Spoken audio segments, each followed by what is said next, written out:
Hello, everyone. Welcome back to Nonfiction Insights. Today, we are challenging everything you think you know about money with Robert Kiyosaki's Rich Dad, Poor Dad. And this really isn't just another book about finance. I mean, it's more like an x-ray of the entire middle-class mindset. It really is. Our mission today is to decode what might be the single most frustrating question out there. Why do highly educated, high-income people, doctors, lawyers, so often feel financially squeezed? Or struggle to build any kind of lasting wealth. Exactly. The book is so clear on this. The problem isn't how much money you make. It's a fundamental gap in financial literacy. It's all about cash flow. We're looking at these two totally different paths.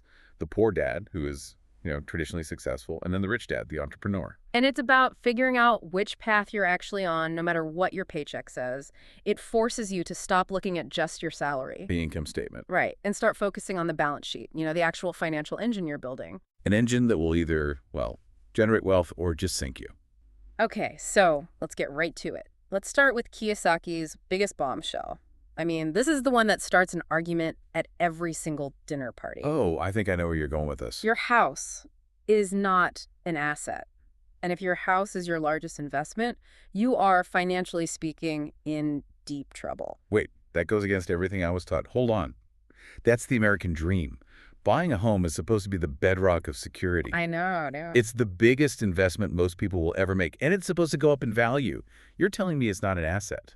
This is where we hit that huge gap between traditional accounting and real financial intelligence. What do you mean? An accountant would list it in the asset column. They would, because it has potential resale value down the line. Capital gains. Right. I might sell it for more than I paid for it in 20 years. But Kiyosaki just cuts right through all of that.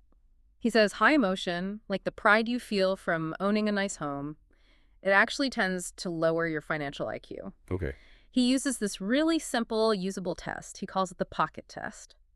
An asset is just something that puts money in your pocket every single month. And a liability. A liability is anything that takes money out of your pocket. Okay, so if I think about it that way, my house, well, there's the mortgage, property taxes, insurance, repairs. I mean, that's just a bottomless pit of cash going out. Exactly. You just created the cash flow diagram. All those things, the mortgage, the taxes, they flow straight from your income over to the expense column. It's a one-way street, a financial drain. It's only making entries under the expense column. Precisely. So it functions as a liability because it's constantly demanding cash from you, no matter what it might be worth someday. Wow.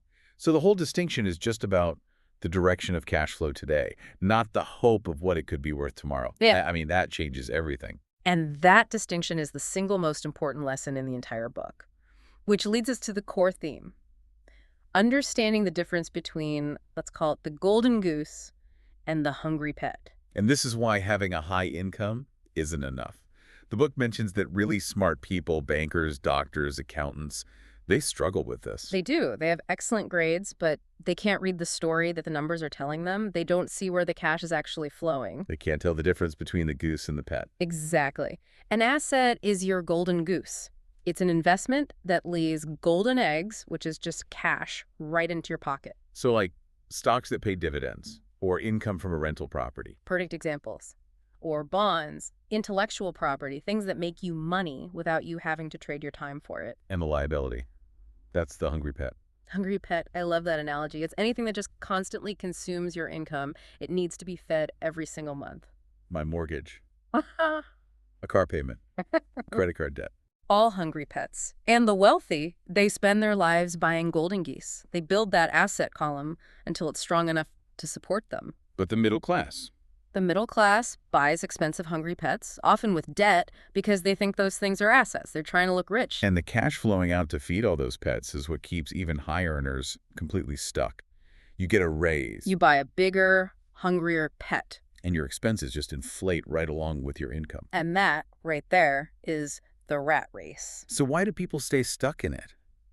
I mean, if they're smart, hardworking people, why stay in a job you secretly hate, just chasing the next raise and feeling just as stressed? Kiyosaki boils it down to two powerful emotions, fear and desire. Okay. Fear is what pushes them. It's the fear of not paying the bills, the fear of being fired, of losing everything. It gets you out of bed in the morning. And desire is the hook that pulls you. Exactly. Desire or, greed for the nicer things in life, that's the carrot dangling in front of the donkey. As you earn more, the toys just get more expensive. A new car, a boat, a bigger house to impress the neighbors. Right. You're chasing that carrot of luxury. And the deeper you go into debt to get it, the stronger that fear of losing it all becomes. So the donkey and the carrot, that's a perfect image for the rat race. Yeah.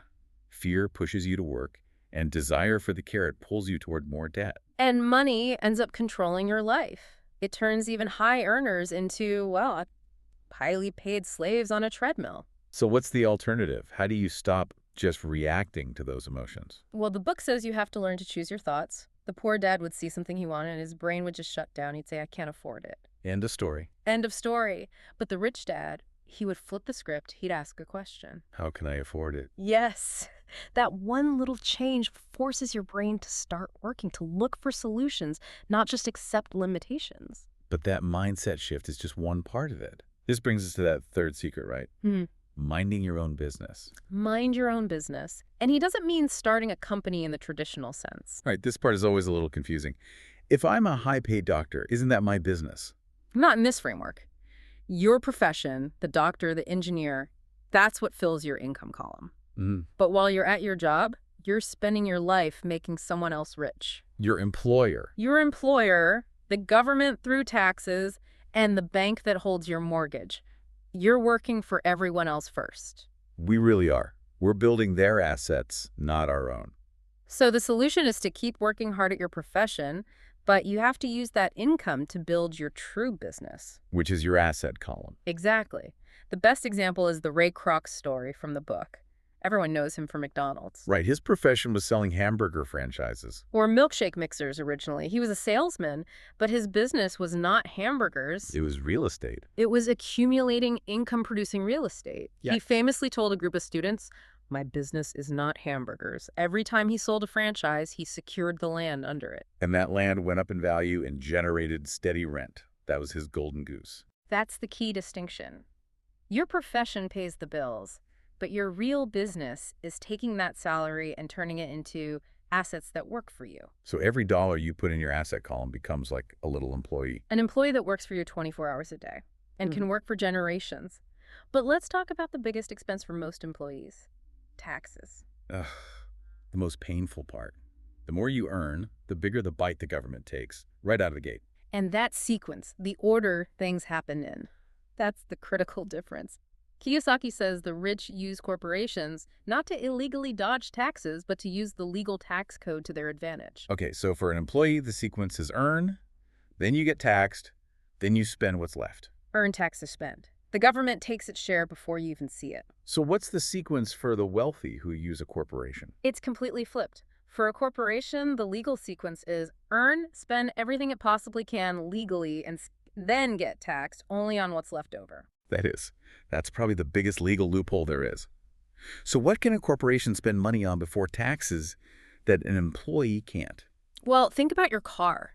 As an employee, you buy your car and pay for gas with money you've already paid taxes on. After-tax dollars. But if you own a corporation and that car is used for the business, suddenly car payments, insurance, even gas can become company expenses.